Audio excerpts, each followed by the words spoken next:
ഒരു മുസ്ലിം അനുവർത്തിക്കേണ്ട പ്രൊഫഷണൽ ധാർമ്മികതയെക്കുറിച്ച് പ്രോഫ്കോൺ പ്രതിനിധികളെ ഓർമ്മിപ്പിക്കുന്നത് കേരള നദവത്തുൽ മുജാഹിദീൻ സംസ്ഥാന സെക്രട്ടറിയായ ഡോക്ടർ സുൽഫിക്കർ അലി അവറുകളാണ്. അദ്ദേഹത്തെ സാദരം ക്ഷണിക്കുന്നു. ബിസ്മില്ലാഹിർ റഹ്മാനിർ റഹീം വൽഹംദുലില്ലാഹി റബ്ബിൽ ആലമീൻ വസ്സലാത്തു വസ്സലാമു അലാ റസൂലിൽ അമീൻ വഅലാ ആലിഹി വസഹ്ബിഹിൽ ഫായിസീന ബിറില്ലാഹ്.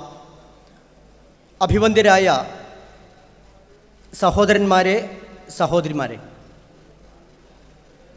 19ാമത് പ്രോഫ്കോണിൽ പ്രൊഫഷണൽ രംഗത്തെക്കുറിച്ചും അതിൻ്റെ ധാർമ്മികതയെക്കുറിച്ചുമുള്ള വളരെ പ്രധാനപ്പെട്ട ഒരു വിഷയമാണ് എനിക്ക് നിങ്ങളുടെ മുമ്പിൽ അവതരിപ്പിക്കാനുള്ളത്. ഈ വിഷയം ചർച്ച ചെയ്യുമ്പോൾ വളരെ ഗൗരവത്തോടു കൂടി നമ്മൾ അറിയേണ്ട ഒരു കാര്യമുണ്ട്. നമ്മുടെ കേരളത്തിലെ പ്രൊഫഷണൽ വിദ്യാഭ്യാസ രംഗത്തേക്ക് കടന്നു വരുന്ന വിദ്യാർത്ഥികളിൽ മഹാഭൂരിപക്ഷവും അവരുടെ സെക്കൻഡറി തലങ്ങളിൽ ഉന്നത മാർക്കുകൾ വാങ്ങുകയും വളരെ ഉയർന്ന നിലവാരം പുലർത്തുകയും ചെയ്ത വിദ്യാർത്ഥികളാണ്.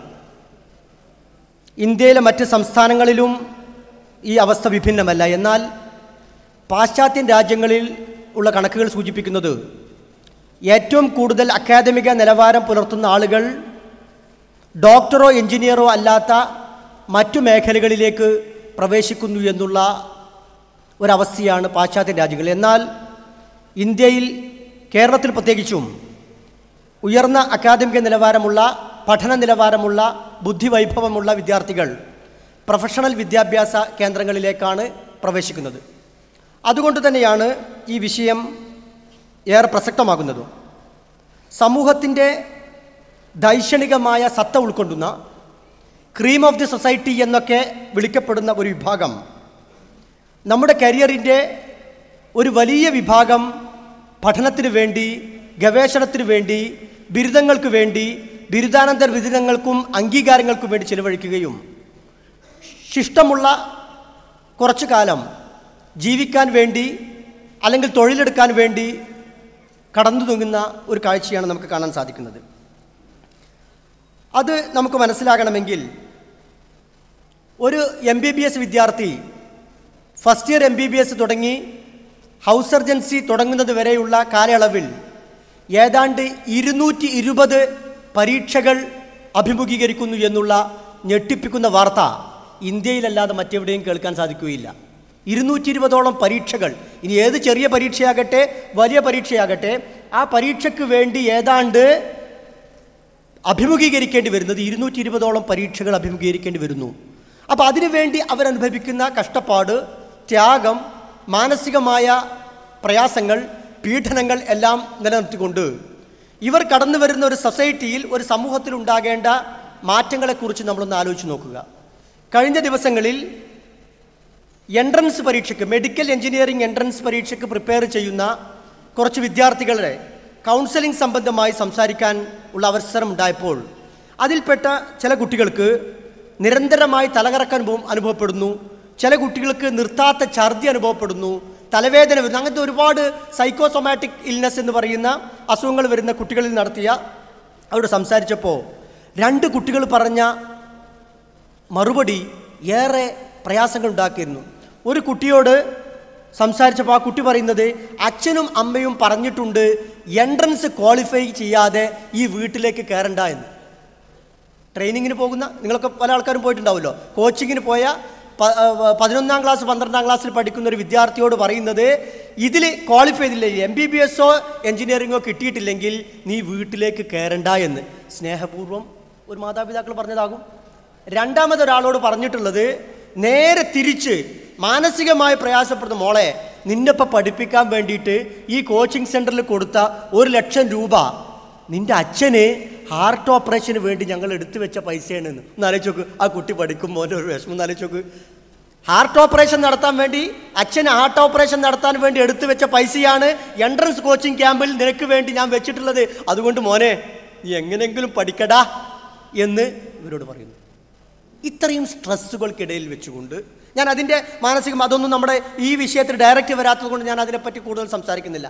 ഇങ്ങനെ അറിഞ്ഞും അറിയാതെയും പറഞ്ഞും പറയാതെയും നിരന്തരം പീഡിപ്പിക്കപ്പെട്ടുകൊണ്ടാണ് നമ്മുടെ മെഡിക്കൽ എഞ്ചിനീയറിംഗ് പ്രവേശന പരീക്ഷയിലൂടെ കുട്ടികൾ, വിദ്യാർത്ഥികൾ ഡോക്ടറും എഞ്ചിനീയറും MBA-കാരനുമൊക്കെ ആകാൻ വേണ്ടിയിട്ട് വരുന്നത്. അതുകൊണ്ട് തന്നെയാണ് അതിനുശേഷം അല്ലെങ്കിൽ ആ കോഴ്സ് എങ്ങനെയെങ്കിലും പൂർത്തീകരിച്ച് അതിന് വീണ്ടും പരീക്ഷയാണ്, വീണ്ടും വരുന്നു PG എൻട്രൻസ് എക്സാംസ്. അത് കുറച്ചുകൂടി ടഫാണ്. അത് കഴിഞ്ഞതിന് ശേഷം പ്ലേസ്മെൻറ്റ് തുടങ്ങിയുള്ള എല്ലാ പ്രയാസങ്ങളും അനുഭവിച്ചുകൊണ്ട് സമുദായത്തിൽ ഇവർ ഒരു ഡോക്ടറോ എഞ്ചിനീയറോ പ്രൊഫഷണലോ ആയി പ്രവർത്തിക്കുന്നു. ഇനി നമ്മുടെ വിഷയത്തിലേക്ക് കടക്കും മുമ്പ് നിങ്ങൾ നിങ്ങളുടെ നാട്ടിൽ ഒരു 10 കൊല്ലമോ 15 കൊല്ലമോ പ്രാക്ടീസ് ചെയ്തുകൊണ്ടിരിക്കുന്ന ഒരു ഡോക്ടറോടോ എഞ്ചിനീയറോടോ ഒരു പ്രൊഫഷണലിനോടോ നിങ്ങൾ വളരെ സ്നേഹത്തോടു കൂടി, നിങ്ങളാകേണ്ട നിങ്ങളുടെ ബാപ്പയോ മറ്റാരുടെങ്കിലും പറഞ്ഞയച്ചിട്ട് 1-2 ചോദ്യങ്ങൾ ചോദിക്കുക. നിങ്ങൾ ഒരു പ്രൊഫഷണൽ എന്ന നിലക്ക് ഇൻ്റർനാഷണൽ പ്രൊഫഷണൽ ഫോറത്തിൽ, കോൺഫറൻസുകളിൽ എത്ര പ്രബന്ധങ്ങൾ അവതരിപ്പിച്ചിട്ടുണ്ട്? നിങ്ങൾ എത്ര അന്താരാഷ്ട്ര സമ്മേളനങ്ങളിൽ പങ്കെടുത്തിട്ടുണ്ട്? എത്ര സമ്മേളനങ്ങളിൽ നിങ്ങൾ ഫാക്കൽറ്റി ആയിട്ടുണ്ട്? എത്ര റെക്കഗ്നീഷനുകൾ നിങ്ങൾക്ക് കിട്ടിയിട്ടുണ്ട്? സയൻറ്റിഫിക് പേപ്പറുകൾ എത്ര എണ്ണം പ്രസൻറ്റ് ചെയ്തിട്ടുണ്ട്? അവാർഡുകളോ റെക്കഗ്നീഷനുകളോ നിങ്ങൾക്ക് കിട്ടിയിട്ടുണ്ട് എന്ന് ചോദിച്ചാൽ നമ്മുടെ മുസ്ലിം സമുദായത്തിൽ നിന്നുള്ള മഹാഭൂരിപക്ഷവും പ്രൊഫഷണലുകളും പറയുന്നത് അതിനൊക്കെ നമുക്ക് എവിടെ സമയം എന്നാണ്. നമുക്കതൊന്നും കിട്ടിയിട്ടില്ല. അതിനൊരു കാരണങ്ങളുണ്ടാവും. ഞാൻ ഭയങ്കര ബുദ്ധിമുട്ടുകൾ, വേറെ കുറേ പ്രയാസങ്ങളുണ്ടെങ്കിലും ഇതൊന്നും കിട്ടും. നിങ്ങളൊന്ന് ആലോചിച്ച് നോക്കൂ. കേരളത്തിൽ കഴിഞ്ഞ 20 വർഷങ്ങൾക്കിടയിൽ മുസ്ലിം സമുദായത്തിൽ നിന്നും പുറത്തു വന്ന ഡോക്ടർമാരുടെയും എഞ്ചിനീയർമാരുടെയും പ്രൊഫഷണലുകളുടെയും അടുക്കൽ നിന്ന് ഇത്തരത്തിലുള്ള ശാസ്ത്രീയമായ അക്കാദമിക്കലായ ഡെവലപ്മെൻറ്റുകൾ വളരെ തുച്ഛമാണ് എന്നുള്ളത് ഖേദത്തോടു കൂടി നമ്മൾ അറിയേണ്ടതുണ്ട്. ഇതൊരു ഭാഗം. മറുഭാഗം, സമുദായം എന്ന നിലക്ക്, ഒരു ഉമ്മത്ത് എന്ന നിലക്ക് നമ്മുടെ ഭാഗധേയം എന്താണ്? എത്ര ആളുകൾ ഈ സമുദായത്തിന് വേണ്ടി, ഈ സമുദായത്തിൻ്റെ പുരോഗതിക്ക് വേണ്ടി മുന്നിൽ നിന്നുകൊണ്ട് നേതൃത്വം നൽകുന്നുണ്ട്? എത്ര പ്രൊഫഷണലുകൾ നമ്മുടെ സമുദായത്തിൻ്റെ ഉന്നമനത്തിന് വേണ്ടി അവരെ സാമൂഹ്യ, സാമ്പത്തിക, സാംസ്കാരിക രംഗത്ത് ഇടപെട്ടുകൊണ്ട് എത്ര പേർ നിൽക്കുന്നുണ്ട്? അതും വളരെ കുറവാണ്. എന്നാൽ രാഷ്ട്രീയ രംഗത്തോ അതല്ലെങ്കിൽ അഡ്മിനിസ്ട്രേറ്റീവ് രംഗത്തോ സ്തുത്യർഹമായ സേവനങ്ങൾ അനുഷ്ഠിക്കുന്ന എത്ര പേരുണ്ട്? അതും വളരെ കുറവാണ്. ഇതിൽ നിന്നാണ് നമ്മൾ ഈ വിഷയത്തിലേക്ക് പ്രവേശിക്കുമ്പോൾ നമ്മൾ അന്വേഷിക്കേണ്ട പ്രധാനമായ ഒരു കാര്യം. നമ്മളിപ്പോൾ ചർച്ച ചെയ്യുന്നത് പ്രൊഫഷണലുകൾ ഒരു വിഷയത്തെ പ്രൊഫഷണലായി തന്നെ ചർച്ച ചെയ്യണം എന്ന നിലക്കാണ് ഞാൻ ഇതിൻ്റെ അക്കാദമിക ഡീറ്റെയിൽസുകളും ഡാറ്റകളുമായി നിങ്ങളുടെ മുമ്പിൽ നിൽക്കുന്നത്. ഇത് വെച്ചുകൊണ്ട് ഇനി നമ്മളൊന്ന് അന്വേഷിച്ച് നോക്കൂ.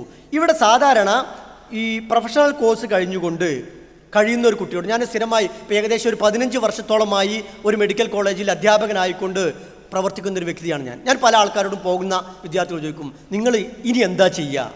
അപ്പോൾ ചോദിക്കും, സർ ഒരു PGക്ക് പ്രിപ്പയർ ചെയ്യണം, PG എൻട്രൻസിന് തൃശ്ശൂരോ കോട്ടയത്തോ പോയി MBBSൻ്റെ അവർ പോയി ജോലി ചെയ്യണം, അതല്ലെങ്കിൽ ഒരു MTechനോ മറ്റെന്തെങ്കിലും സംവിധാനത്തിൽ പോകണം, ആയിക്കോട്ടെ. എന്നിട്ട് അത് ശരിയായാൽ ഒരു കല്യാണം കഴിക്കണം. അത് ശരിയായില്ലെങ്കിലോ എന്ന് ചോദിച്ചതിന് മറുപടി പറയുന്നത് പറയട്ടെ, 28-30 വയസ്സ് കഴിഞ്ഞ പെൺകുട്ടികൾ PG കിട്ടിയാൽ മാത്രമേ കല്യാണം കഴിക്കുള്ളൂ എന്ന് അവരുടെയോ വീട്ടുകാരുടെയോ വാശി കൊണ്ട് ഇപ്പോഴും കല്യാണം കഴിക്കാതെ ജീവിക്കുന്നതായി നമുക്ക് കാണാൻ സാധിക്കും. അപ്പോൾ ഇതൊക്കെ ഈ രംഗത്ത് വരുന്ന വളരെ മോശമായ കുറേ പ്രവണതകളിലേക്കാണ് സൂചിപ്പിക്കുന്നത്. നമ്മുടെ നാട്ടിൽ മാത്രമാണ് ജോലി കിട്ടി അല്ലെങ്കിൽ ഒരു പഠിക്കുന്ന കാലത്ത് ഒരു ജോലിയും ചെയ്യാൻ പാടില്ല എന്നുള്ള ഒരു ഭാഗധേയം നമ്മുടെ നാട്ടിൽ മാത്രമേ ഉള്ളൂ. മറ്റ് സ്ഥലങ്ങളിലൊക്കെ പഠിക്കുന്നതിനിടയിൽ ചെറിയ ചെറിയ ജോലികൾ ചെയ്തുകൊണ്ട് പഠിക്കാനുള്ള പണം ഉണ്ടാക്കുകയും ഇനി വിവാഹം കഴിക്കുകയാണെങ്കിൽ വിവാഹം കൊണ്ടുണ്ടാകുന്ന ജീവിത ചെലവുകളെക്കാൻ മറ്റു രാജ്യങ്ങളിലൊക്കെ ആൾക്കാർ തയ്യാറാണ്. ആ ഒരു പ്രൊഫഷണലിസം നമ്മുടെ ജീവിതത്തിലേക്ക് വന്നില്ല. അവിടുത്തെ ആൾക്കാർ മുടി എങ്ങനെ ചുരുട്ടുന്നു അല്ലെങ്കിൽ ഇതെങ്ങനെ ഡ്രസ്സ് എങ്ങനെ മാറ്റുന്നു എന്നതിനെ പറ്റിയൊക്കെ നമ്മൾ ഗവേഷണം നടത്തുന്നു. അവിടുത്തെ ആളുകൾ ജീവിക്കാൻ വേണ്ടിയുള്ള ജീവിതത്തിൻ്റെ ആവശ്യങ്ങൾ നിറവേറ്റാൻ വേണ്ടി സ്വയം ജോലി ചെയ്തുകൊണ്ട് ചെയ്യുന്നു എന്ന വിദ്യാർത്ഥികളെ നമുക്ക് കണ്ടെത്താൻ സാധിക്കുന്നില്ല. അവിടെ വെച്ചുകൊണ്ട് നമ്മൾ അന്വേഷിക്കേണ്ടത്, നമ്മുടെ വിദ്യാർത്ഥികൾ അവരുടെ ഉദ്ദേശം ഒരു PG എടുക്കുക, അതിനുശേഷം ഒരു ജോലി വാങ്ങുക, ജോലി വാങ്ങിയതിന് ശേഷം അടുത്തതായി അവർക്ക് ചെയ്യാനുള്ളത് ഒരു കല്യാണം കഴിക്കുക. അത് കഴിഞ്ഞാൽ പിന്നെ എളുപ്പമാണ്. ഒരു കല്യാണം കഴിച്ചു, ഒരു നല്ല തടിച്ചു ഉരുണ്ട വെളുത്ത ഒരു ചെറിയൊരു കുട്ടിയും കൂടി കൂട്ടി ഒരു കുട്ടിയായി ഭാര്യയും കുട്ടിയും വെച്ച് ഒരു കാറിൽ ഇങ്ങനെ ഡ്രൈവ് ചെയ്തു പോവുക. ഇതാണ് ഇവരുടെ ജീവിത സങ്കല്പം. ഈ കാർപ്പറ്റ് എന്നല്ലാതെ ഇതേപോലെ ബിൽഡിങ്ങുകളിൽ കയറുക, അതേപോലെ വണ്ടിയിലും പോയി ഈ ഭാര്യയെയും കുട്ടിയെയും പ്രദർശന വസ്തുവായി കൊണ്ടുപോകുക എന്നുള്ളതാണോ ഒരു മുസ്ലിം പ്രൊഫഷണലിൻ്റെ അടിസ്ഥാനപരമായ ലക്ഷ്യം? നമ്മളോട് തന്നെ ചോദിക്കേണ്ട ചോദ്യമാണ്. ഇതിൽ നിന്നാണ് നമ്മൾ ചോദിക്കുന്നത്, ഇതിനൊക്കെയാണെങ്കിൽ നമുക്ക് നല്ലൊരു കച്ചവടത്തിന് പോയാൽ പോരായിരുന്നോ? നല്ലൊരു ബിസിനസ്സുകാരനായാൽ പോരായിരുന്നോ? അല്ലെങ്കിൽ ഒരു NRI ആയിക്കൊണ്ട് ഒരു ഗൾഫുകാരനായ പോരുന്നോ? ഈ 220 പരീക്ഷകൾ 5 കൊല്ലത്തിനിടയിൽ 220 പരീക്ഷകളിൽ എക്സാമിനേഴ്സിന്റെ എല്ലാ പീഡനവും സഹിച്ചുകൊണ്ട് ഇത്രയൊക്കെ കഷ്ടപ്പെടേണ്ട ആവശ്യമുണ്ടെന്നോ? വാപ്പാന്റെ ഷോപ്പിലവിടെ പോയിരുന്നാൽ പോരുന്നോന്ന്. അവരും ഇതേപോലെ തന്നെ കല്യാണം കഴിക്കും, കുട്ടി ഉണ്ടാകും, കാറ് വാങ്ങും, ഭാര്യനും കുട്ടിനും കയറ്റിക്കൊണ്ട് ഇങ്ങനെ കറങ്ങും. ഇതല്ലല്ലോ ജീവിതം. അവിടെയാണ് ഒരു മുസ്ലിം പ്രൊഫഷണൽ ഈ രംഗത്ത് ഉണ്ടാക്കേണ്ട അത്യാവശ്യമായ ക്വാളിറ്റിയുള്ള വ്യക്തിത്വങ്ങൾ എങ്ങനെ ഉണ്ടാകണം എന്നതിനെക്കുറിച്ചാണ് നാം ഇവിടെ ആലോചിക്കേണ്ടത്. നമ്മെ സംബന്ധിച്ചിടത്തോളം പ്രത്യേകിച്ച് ഈ പ്രോഫ്കോണിന് പങ്കെടുക്കുന്ന വിദ്യാർത്ഥികൾ അറിയേണ്ടത് നമ്മുടെ ആത്യന്തികമായ ലക്ഷ്യത്തെക്കുറിച്ച് പടച്ച തമ്പുരാൻ നമുക്ക് പറഞ്ഞു തന്നിട്ടുണ്ട്. നമ്മൾ എന്തിനാണ് ഇത് ചെയ്യുന്നത് എന്നതിനെക്കുറിച്ച് വമിൻഹും മയഖൂലു റബ്ബന ആതിനാ ഫിദ്ദുനിയ ഹസന വഫിൽ ആഖിറതി ഹസനതൻ വഖന അദാബന്നാർ. നമ്മൾ ചെയ്യേണ്ടത്, പടച്ചവനെ ഞങ്ങൾക്ക് ദുനിയാവിൽ നന്മ ഉണ്ടാക്കി തരണമേ, അതേപോലെ തന്നെ ആഖിറത്തിലും പരലോകത്തിലും നന്മയുണ്ടാക്കണമേ എന്നുള്ള വഖന അദാബന്നാർ, ഞങ്ങളെ നരകശിക്ഷയിൽ നിന്ന് രക്ഷിക്കണേ എന്ന് പറഞ്ഞുകൊണ്ട് സൂറത്തുൽ ബഖറയിലെ 201-ാമത്തെ ആയത്ത്. ഇതാകണം നമ്മുടെ പ്രൊഫഷനുകൾ. നമുക്ക് ദുന്യവിയായ നന്മകൾ വേണം, അതോടൊപ്പം തന്നെ പരലോകത്തെ നന്മയും വേണം, പരലോകത്തെ നരകശിക്ഷയിൽ നിന്ന് രക്ഷപ്പെടുകയും വേണമെന്നുള്ളത്. അപ്പോൾ ഈ 2 ലോകവും ലഭിക്കാൻ വേണ്ടി, ഈ 2 ലോകത്തും മാന്യമായി ഉള്ള ഒരു പദവി ലഭിക്കുന്നതിന് വേണ്ടിയാണ് നമ്മൾ ഈ പ്രൊഫഷൻ തിരഞ്ഞെടുത്തിട്ടുള്ളത്.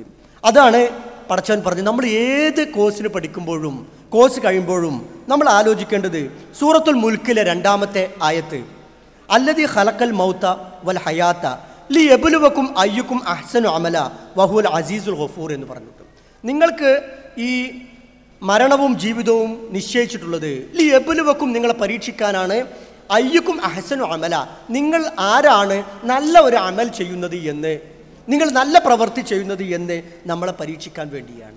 അപ്പോൾ ഇതിനു വേണ്ടി എന്തെല്ലാം നമുക്ക് ഒരു നല്ല ഒരു മുസ്ലിം പ്രൊഫഷണലായി മാറണമെങ്കിൽ, അല്ലെങ്കിൽ ഈ സമൂഹത്തിന് ഈ ദുനിയാവിനും ആഖിറത്തിനും നന്മയുള്ള ഒരു പ്രൊഫഷണലായി മാറണമെങ്കിൽ നമ്മൾ എന്തൊക്കെ ചെയ്യേണ്ടതുണ്ട് എന്നതിനെക്കുറിച്ചാണ് എനിക്കിവിടെ സൂചിപ്പിക്കാനുള്ളത്. ഒന്ന്, പ്രാഥമികമായി നമ്മുടെ വിശ്വാസം ദൃഢമാകണം.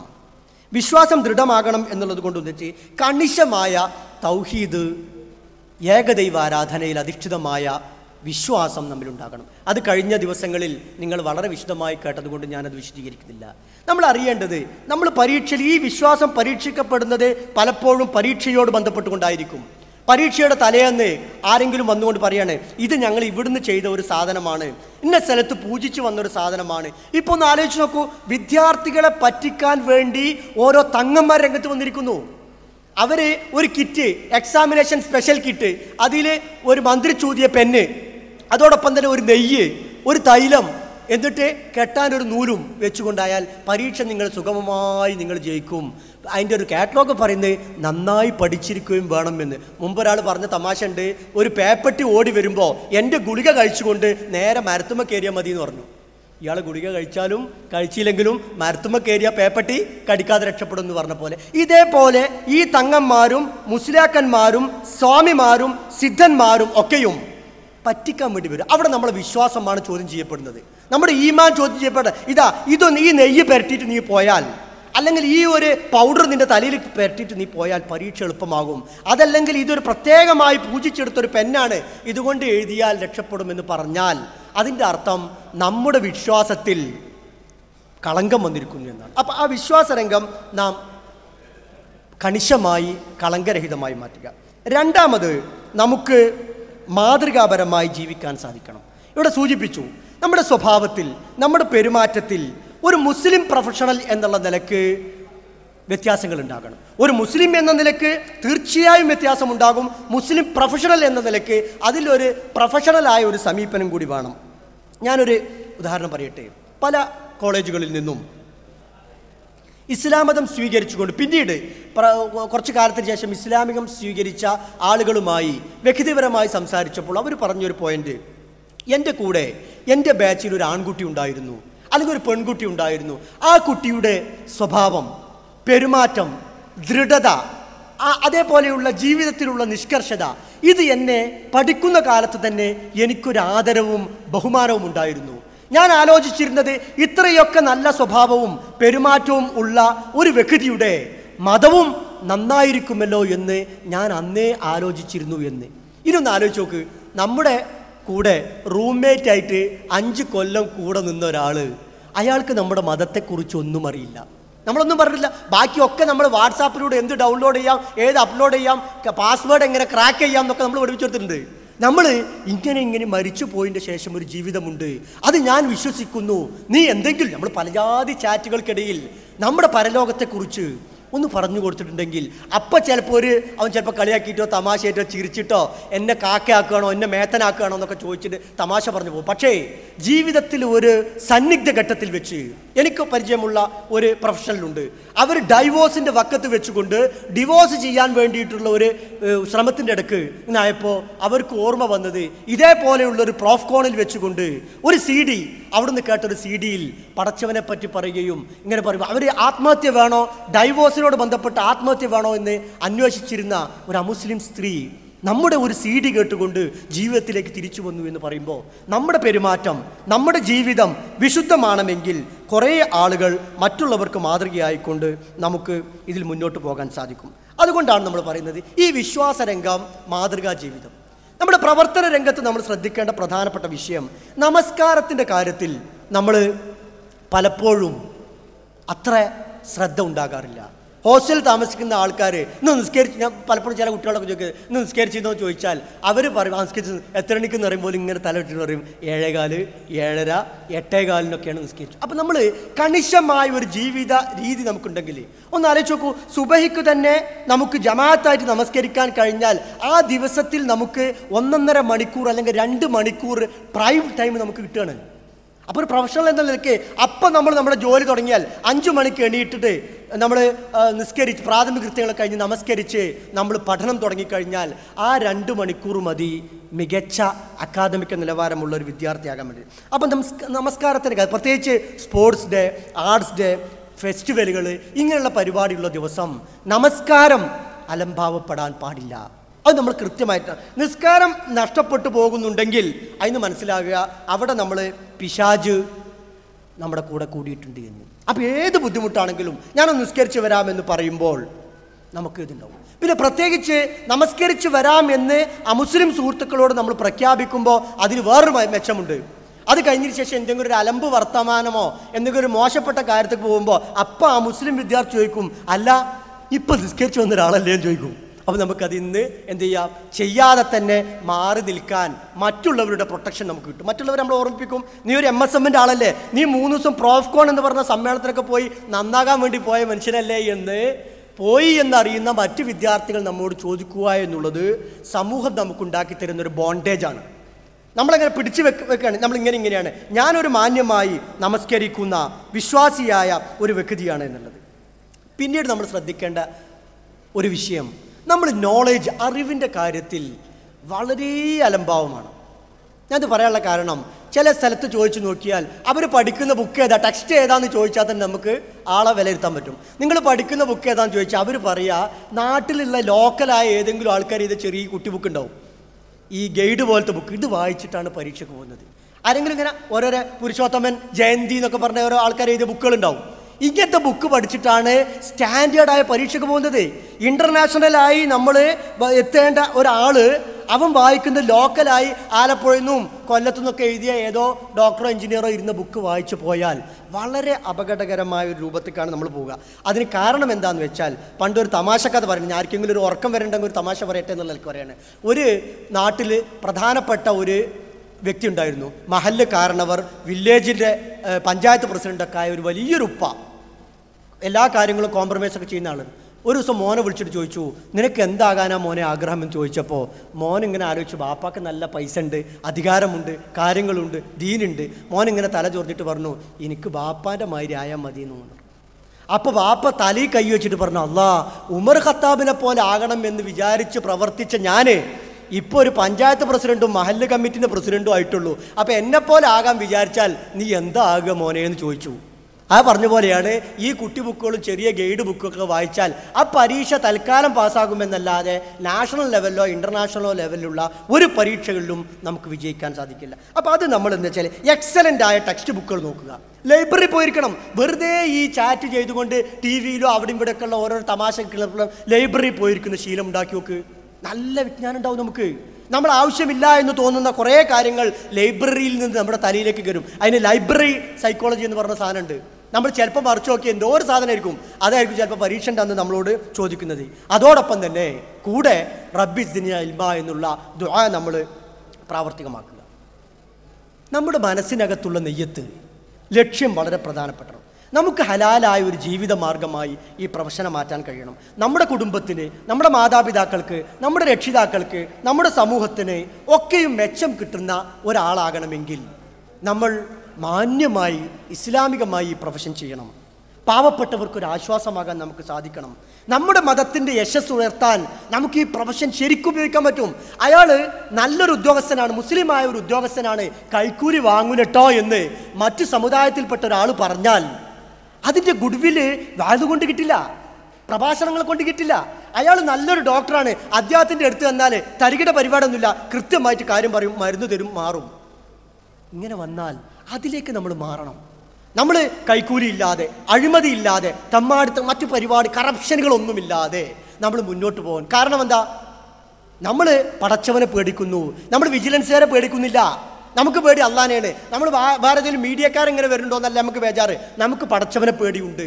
അങ്ങനെ ആകുമ്പോൾ നമ്മൾ ഇതാകുന്നത്. അവസാനമായി ഈ വിഷയത്തിൽ നമ്മൾ അറിയേണ്ടത് നമ്മുടെ വ്യക്തിബന്ധങ്ങളിൽ വരുന്ന സ്വഭാവ ദൂഷ്യങ്ങൾ വളരെ ശ്രദ്ധിക്കേണ്ടതുണ്ട്. പ്രത്യേകിച്ച് നമ്മുടെ റൂംമേറ്റ് ശരിയായാൽ എല്ലാം ശരിയാവും. നമ്മൾ എല്ലാ ടൈമും കള്ളുടിക്കുന്ന, കഞ്ചാവ് അടിക്കുന്ന, സിഗരറ്റ് വലിക്കുന്ന റൂംമേറ്റ് ആണെങ്കിൽ നമുക്ക് കുറച്ച് കഴിഞ്ഞാൽ ഇതൊക്കെ ലളിതവൽക്കരിക്കാൻ തോന്നും. അങ്ങനെ ആകുമ്പോൾ നമുക്ക് ഇതിൽ വലിയൊരു അത് കുഴപ്പമൊന്നുമില്ല, എൻ്റെ റൂംമേറ്റ് എത്രയോ കാലം വെള്ളടിക്കണല്ലേ എന്ന് പറഞ്ഞിട്ട് ഇങ്ങനെ പോകും. അപ്പോൾ അതുകൊണ്ട് നല്ല കൂട്ടുകാരെ ഉണ്ടാക്കുക, നല്ല ചങ്ങാതിമാരെ ഉണ്ടാക്കുക. പ്രവാചകൻ തിരുമേനി സല്ലല്ലാഹു അലൈഹി വസല്ലമ ഒരിക്കൽ പറഞ്ഞിട്ടുണ്ട്, ഒരാൾ കൂട്ടുകാരൻ്റെ മതത്തിലാണെന്ന്. എന്ന് പറഞ്ഞാൽ കൂട്ടുകാരൻ നന്നായാൽ, ചങ്ങാതി നന്നായാൽ നമുക്ക് ഒരുപാട് നന്മകളുണ്ടാകും. അപ്പോൾ അത് ഒരു ഭാഗത്ത് റൂംമേറ്റ്, നമ്മുടെ അടുത്ത ചങ്ങാതിയുടെ നമ്മൾ എന്ത് ചെയ്യുക, അയാളെ നന്നാക്കി എടുത്തുകൊണ്ടാണ് നമ്മൾ ഉണ്ടാക്കേണ്ടത്. അതേപോലെ അധ്യാപകരുമായുള്ള ബന്ധം. പലപ്പോഴും ചില ആൾക്കാർ, ചില വളരെ തീവ്ര സ്വഭാവമുള്ള ആൾക്കാർ അധ്യാപകരെ കണ്ടാൽ എണീറ്റ് നിൽക്കില്ല. സാധാരണ ഒരു ഇന്ത്യൻ ട്രഡീഷനാണ് അധ്യാപകരെ കണ്ടാൽ ഒന്ന് എണീറ്റ് നിൽക്കുന്നത്. എന്താണെന്ന് ചോദിച്ചാൽ, അങ്ങനെ ആളുകളെ കാണുമ്പോൾ എണീറ്റിക്കാൻ പാടില്ല, മതപണ്ഡിതന്മാരെ കണ്ടവരെ എണീറ്റിക്കാൻ പാടില്ല. ഓരോ സിസ്റ്റത്തിൽ ഓരോ ട്രഡീഷൻ ഉണ്ടാവും. ആ ട്രഡീഷനോട് ബന്ധപ്പെട്ടുകൊണ്ടുള്ള രീതികളാണ് നമ്മൾ പറയുന്നത്. അപ്പോൾ ബഹുമാനിക്കുക, ആദരിക്കുക, അതേപോലെ മോശപ്പെട്ട വാക്കുകൾ, പരദൂഷണം, അധ്യാപകരെ പറ്റി രണ്ടാം പേരുകൾ വിളിക്കുക, ഈ പരിപാടികളൊക്കെ നമ്മൾ എന്ത് ചെയ്യുക, ഒഴിവാക്കിയിട്ട് അത് എൻ്റെ ഒരു വിദ്യാർത്ഥിയാണ്, അവൻ മാന്യനായ ഒരു മുസ്ലിമാണ് എന്ന് നമ്മുടെ അധ്യാപകർക്ക് തോന്നാൻ സാധിക്കണം. അധ്യാപകർക്ക് അത് ബോധ്യപ്പെടാൻ സാധിക്കണം. പുകവലി, മദ്യപാനം, ലഹരി മരുന്നുകൾ, ലൈംഗിക വൃത്തികേടുകൾ, പരിസ്ഥിതി മലിനീകരണം അടക്കമുള്ള വിഷയത്തിൽ നമ്മൾ എന്ത് ചെയ്യുക, ഇതൊക്കെ നമ്മൾ മാറി നിൽക്കണം. വൃത്തികേടുകളിൽ നിന്നും അനാവശ്യങ്ങളിൽ നിന്നും നമ്മൾ മുഴുവൻ ഇതാക്കുക. പിന്നീട് ഞാൻ അവസാനിപ്പിക്കുകയാണ്, നമ്മൾ ചെയ്യേണ്ട രണ്ട് കാര്യം, മറ്റ് സ്വഭാവപരമായ മറ്റു വിഷയങ്ങൾ ഇവിടെ സൂചിപ്പിച്ചിട്ട് 2 കാര്യങ്ങൾ. നമ്മൾ ഒരിക്കലും ആരോടും പകരം ചെയ്യാനും പക വീട്ടാനും പോകരുത്. ഒരു പ്രൊഫഷണൽ ശ്രദ്ധിക്കേണ്ട, മുസ്ലിം പ്രൊഫഷണൽ ശ്രദ്ധിക്കേണ്ട ഒരു കാര്യം, ആരോടും നമുക്ക് തോന്നും ആ പരീക്ഷ തോൽപ്പിച്ച സാറിനെ ഇത് കഴിഞ്ഞതിന് ശേഷം ഒന്ന് കൊടുക്കണം, അല്ലെങ്കിൽ ആ സാറിൻ്റെ പുതിയ കാറുമ്മൽ നല്ലൊരു വര വരക്കണം, ഗ്ലാസ് പൊട്ടിക്കണം, അങ്ങനെ പലതും നമുക്കൊക്കെ തോന്നൂലേ? അങ്ങനെ തോന്നുന്നുണ്ടെങ്കിൽ അതിൻ്റെ അർത്ഥം നമ്മൾ ഇസ്ലാമികമായി ശരിയല്ല എന്നാണ്. നമ്മൾ ആലോചിക്കേണ്ടത്. ഇപ്പം എന്നെ വളരെ വ്യക്തിപരമായി ഒരു വിഷയത്തിൽ അധിക്ഷേപിക്കുകയൊക്കെ ചെയ്തൊരു വ്യക്തി ഉണ്ടായിരുന്നു. അപ്പോൾ എന്നോട് എൻ്റെ സഹപ്രവർത്തകർ ചോദിച്ചു, അല്ല സാറേ, നിങ്ങൾക്ക് അയാളോട് ഒരു ഡോസ് കൊടുത്താൽ അയാൾ ഒതുങ്ങൂലേ ചോദിച്ചപ്പോൾ ഞാൻ അയാളോട് പറഞ്ഞൊരു തമാശയുണ്ട്. നമ്മൾ ചെയ്യേണ്ടത്, നമ്മൾ വളരെ സ്പീഡിൽ നമ്മൾ മുന്നോട്ട് പോവുകയാണ്. വളരെ സ്പീഡിൽ നമുക്ക് എന്ത് ചെയ്യണം, കുറച്ച് കാല ജീവിതമുള്ളൂ, ഈ ജീവിതത്തിൽ പരമാവധി നന്മകൾ ചെയ്തുകൊണ്ട് നമുക്ക് സ്വർഗത്തിലെത്തണം. അതിൻ്റെ ഇടയ്ക്ക് ഏതെങ്കിലും പുഴുവോ പഴുതാരയോ ചെറിയ ചെറിയ ജീവജാലങ്ങളോ നമ്മളിങ്ങനെ ഇളക്കാൻ നിൽക്കുന്നുണ്ടെങ്കിൽ, ഒരു കൊതു കടിക്കാൻ നിൽക്കുമ്പോൾ ഇതിനെ മുഴുവൻ തച്ചു കൊല്ലാനെടുക്കുന്ന സമയം നമ്മുടെ സ്പീഡ് കുറക്കും, ജീവിതത്തിലെ സ്പീഡ് കുറക്കും. സ്പീഡ് കുറഞ്ഞു കഴിഞ്ഞാൽ നമ്മുടെ മൂവ്മെൻറ്റ് എന്താവും, റെസ്ട്രിക്റ്റഡ് ആവും. അപ്പോൾ അതുകൊണ്ട് പകരം വീട്ടിലും പക വീട്ടിലൊക്കെ പടച്ചോൻ്റെ കോടതിക്ക് വിടുക, അവിടുന്ന് പടച്ചോൻ കൊടുത്തോളും.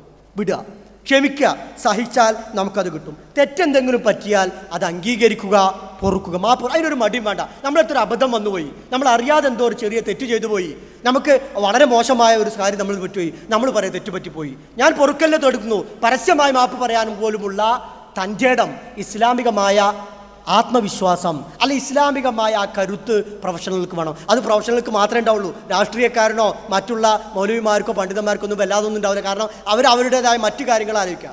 നമ്മൾ ആലോചിക്കുന്നത് മുസ്ലിം പ്രൊഫഷണൽ എന്ന നിലയ്ക്ക് നേരിട്ട് പോകുമ്പോൾ നമ്മുടെ ഈ ഒരു നന്മയിലേക്കുള്ള പാതയിൽ അതൊന്നും തടസ്സമാക്കരുത് എന്നുള്ള രൂപത്തിലാണ് നമ്മൾ മുന്നോട്ട് പോകേണ്ടത്. ഇങ്ങനെ നമ്മുടെ നല്ല സ്വഭാവം, നല്ല പെരുമാറ്റം, നല്ല ജീവിതം, നല്ലൊരു ക്രമമുണ്ടെങ്കിൽ നമുക്ക് അക്കാഡമികമായ, സയൻറ്റിഫിക്കായ, അല്ലെങ്കിൽ സാമൂഹ്യ പ്രതിബദ്ധതയുള്ള, മതബോധമുള്ള, ധാർമ്മിക ബോധമുള്ള, ലക്ഷ്യബോധമുള്ള വിദ്യാർത്ഥിനികളും കേരളത്തിൽ നിന്ന് ഉയർന്നു വരും. ഇതിനുള്ള സാധ്യതകൾ ഒരുപാടുണ്ട്. അതിനാണ് MSM പോലെയുള്ള സംഘങ്ങളിൽ നിങ്ങൾ അണിചേരണം. കാരണം എന്താ, ഈ സംഘം തുടരെ പരിപാടികൾ നടത്തുകയും നിങ്ങളെ അല്ലെങ്കിൽ നമ്മെ നല്ല നയിക്കാൻ വേണ്ടിയിട്ടുള്ള ഒരുപാട് സംവിധാനങ്ങൾ മതപരമായ കൂട്ടായ്മകളിൽ, വിശ്വാസപരമായ കൂട്ടായ്മകളിൽ, തീവ്രവാദമോ ഭീകരവാദമോ ഇല്ലാത്ത നല്ല കൂട്ടായ്മയിൽ നിങ്ങൾ അംഗമായി തീർന്നാൽ ഇഹലോകത്തും പരലോകത്തും നമുക്ക് നന്മയുണ്ടാകും. അത്തരത്തിൽ നന്മയുടെ മക്കളായിക്കൊണ്ട് നല്ല ഡോക്ടർമാരും നല്ല എഞ്ചിനീയർമാരും നല്ല പ്രൊഫഷണലുകളുമായിക്കൊണ്ട് നമ്മുടെ പ്രദേശത്ത് നന്മയുടെ വെളിച്ചം ഈ പ്രോഫ്കോൺ കൊണ്ട് സാധിക്കട്ടെ എന്ന് ആത്മാർത്ഥമായി പ്രാർത്ഥിച്ചുകൊണ്ട് അതിനുവേണ്ടി പ്രവർത്തിക്കണമേ എന്ന് അഭ്യർത്ഥിച്ചുകൊണ്ട് ഞാൻ എൻ്റെ വാക്കുകൾക്ക് വിരാമമിടുകയാണ്. വാഹിർ ദഅ്വാന അൽഹംദുലില്ലാഹി റബ്ബിൽ ആലമീൻ. അസ്സലാമു അലൈക്കും വറഹ്മത്തുള്ളാഹി.